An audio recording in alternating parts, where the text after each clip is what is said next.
Hello, everyone, and welcome back. We are on the brink of everybody getting into the cryptocurrency industry. I don't like to use the word crypto, but that's what most people can relate to. They hear crypto, they say, oh, you mean like Bitcoin? Well, yes, Bitcoin is a good one, but there are thousands of other different kind of cryptos. We'll call them cryptos or digital assets, digital currency, whatever you like to call them. But I prefer not to call them cryptos because the government wants you in the crypt. So we'll save that for another episode. But typically, crypt is not good, right? So we're going to shy away from that word and we'll use digital assets. So hopefully I use that all the way through this whole show because habit, right? We all say crypto and everyone's used to it. But for now, we'll try and refer to it as digital assets. Now, we are so excited about where we're at right now with the digital industry. It's amazing at all the things that are coming down the pike. Now, I'm going to explain briefly what an S curve is. An S curve is basically a graph with time on the bottom and then percentage wise on the side, right? So basically, you got your S curve. If I can draw this correctly for you guys, sort of starts here and goes up, right? So let's use Henry Ford as an example. When he first started, again, this is percentage and this is time. So when he first started, there was 0 people driving a car. About 20 years later, like 1920, he grew to about 10% of the people owned and were driving a car. By 1940, the same time frame, he went from 10% to about 90%. And that's about where we're at right now.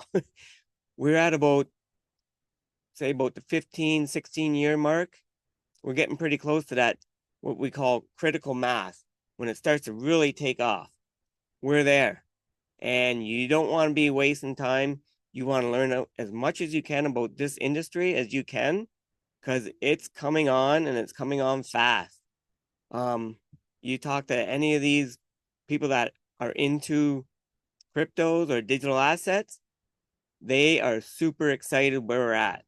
So you need to start looking into all these different coins, find out which ones you prefer to have and which ones you're going to actually purchase. Now, I'm being asked a lot about where do I buy these? How do I buy them? So we're going to cover that briefly. And again, this is not financial advice. It's just things that I'm doing.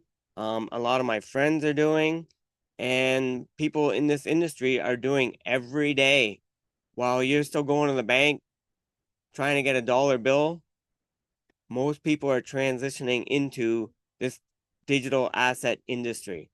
So hopefully you really need to take the time, do some homework, because I'm telling a lot of people, hey, you need to buy. For me, I prefer XRP, XDC, XLM, and HBAR. Those are my top 4. I have a lot of other ones. I also have Bitcoin. I have Ethereum.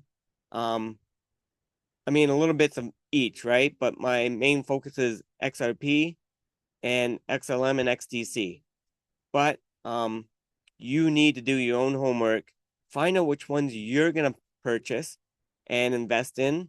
And personally, I don't like the word invest because most people do not consider themselves an investor, nor do I. I'm just a guy that found out about digital assets and decided, okay, I'm going to start buying some of these and then I'm just going to hold on to them. We are not investors. An investor is someone who's buying, selling, they're trading all day, every day, and that's what they do. We're not investors. Just buy and hold. I like the term HODL. Buy and HODL. What does HODL stand for? It's hold on for dear life.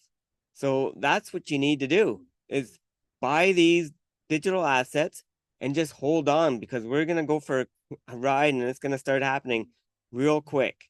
So the sooner you start buying, the easier it's going to be. If you wait, some people say, well, I'm going to wait and see. I'm going to, I'll look into it. Um, I don't know. I might think about it, whatever. And it's like, I've been telling people, for instance, XRP, it used to be at like 15, 20 cents. It was at the 33 cents. I was telling quite a few people. It's now at like basically roughly, let's say $3.30. It kind of hovered around $3.30. However, right now it's a little bit less than $3, but it is gonna fluctuate. Don't panic. It's like a staircase. So what's gonna happen is it's gonna go up and it's gonna fluctuate a little bit, and then it's gonna go up, fluctuate. It's like a stair step, right? So it's gonna keep increasing. And right now we're at the $3 mark. And if those people that I talked to long time ago had bought in at 33 cents, they would have done a 10x, which means 10 times. So if they invested $1,000, they'd be at 10,000 already. They could have taken that $1,000 back out and would be free and clear, and whatever it goes up to from there. And even if it did crash, which I don't believe it's going to, because these digital assets are just getting stronger and stronger by the day. But if they had kept the $1,000, took the $9,000, did whatever, or just leave it in, it would keep growing. Or worst case scenario, if it went to zero, they still got their money. They still have their $1,000 original investment. So that's why I'm saying just buy and hodl. Those are my two rules. That's it. Don't complicate it. If you can just do that, like it's like buying a house. If you bought a house 20, 30 years ago, you know that it's gone up quite a bit. And what did you do? You didn't buy the house, then try and sell it, and then try and buy it back. And no, that's a hard way to go, right? And leave that for the professionals.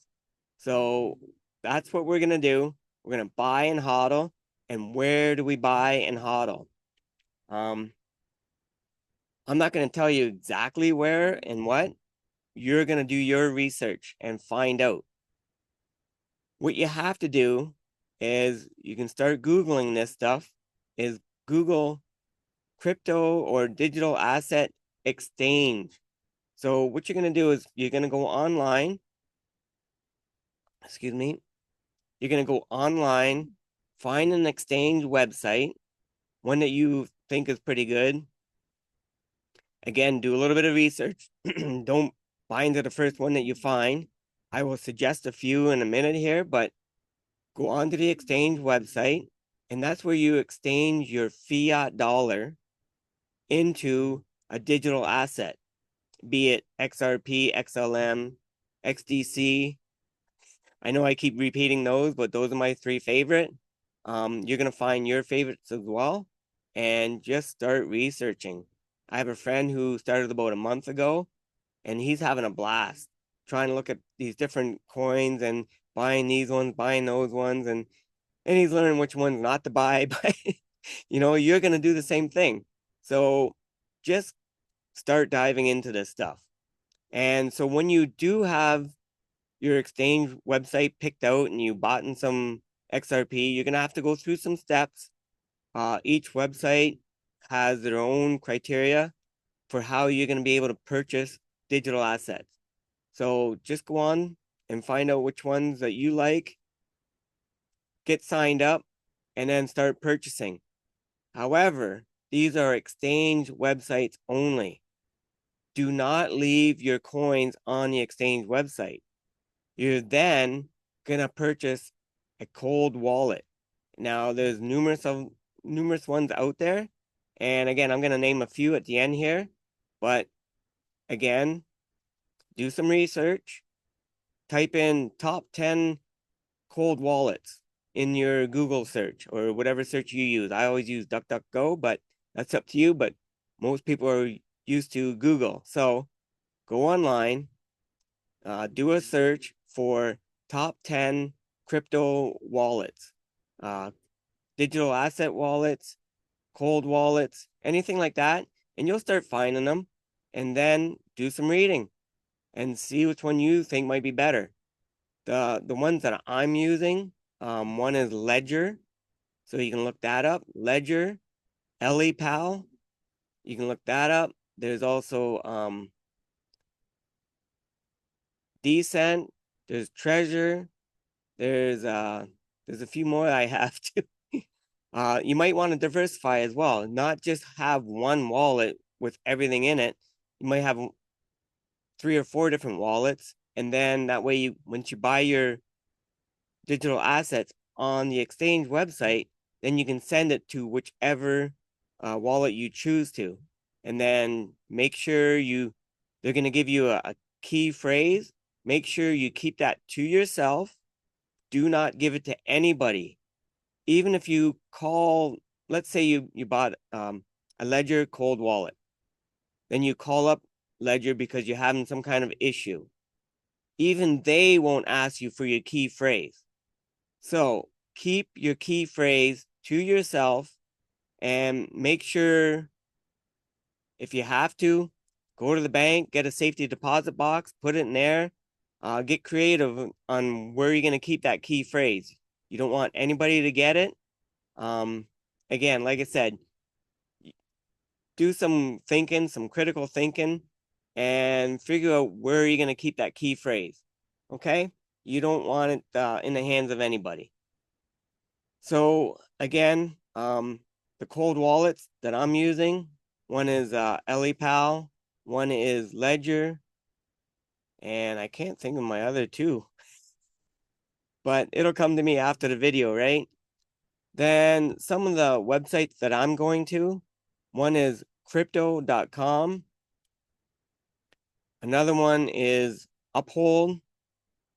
There's other ones, Kraken, BitTrue, Newton. If you're in Canada, Newton's a good one to use. And again, like I said, just go on to one of the search engines that you use and look up cryptocurrency exchange websites and find out which ones are the top 10 or whatever, and then go from there.